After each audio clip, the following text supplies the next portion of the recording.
खांडबाराहून गुजरातकडे चोरट्या मार्गाने जात असलेल्या वाहनाचा सिनेस्टाईल पाठलाग करत पोलिसांनी सुमारे 13 लाख रुपयांचा मुद्देमाल जप्त केला आहे. पोलीस सूत्रांकडून मिळालेल्या माहितीनुसार महाराष्ट्र गुजरात सीमावर्ती भागातून गुजरात राज्यात मोठ्या प्रमाणात अवैध वाहतूक होत असल्याची गुप्त माहिती विसरवाडी पोलीस ठाण्याला मिळाली होती. या माहितीच्या आधारे सहाय्यक पोलीस निरीक्षक जयेश खलाणे आणि पोलीस लिनेश पाडवी, सागर चौधरी, श्याम पेंढारे, दिनेश पावरा, वाहन चालक राजू कोकणी त्यांच्या पथकाने खांडबारा शेही निजामपूर मार्गावर सापळा रचला. दरम्यान MH01 CP 5120 क्रमांकाची क्रेटा कार संशयास्पद हालचाल करताना दिसताच पोलिसांनी तिला अडवण्याचा प्रयत्न केला. मात्र चालकाने वाहन वेगात पळवण्याचा प्रयत्न करताच पोलिसांनी सिनेस्टाईल पाठलाग सुरू केला.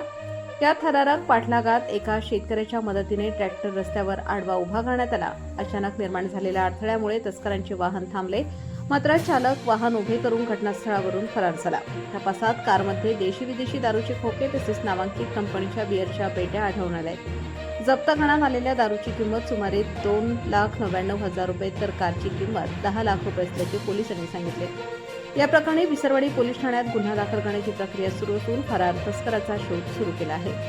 नवापूर तालुक्यात चोरट्या मार्गाने सुरू असलेल्या दारू तस्करीमुळे स्थानिक नागरिकांमध्ये संतापाचे वातावरण आहे. या अवैध धंद्याला पाठबळ देणाऱ्या दारू माफिया आणि मद्य तस्करांचा तातडीने शोध घेऊन कठोर कारवाई करावी अशी मागणी नागरिकांकडून होत आहे.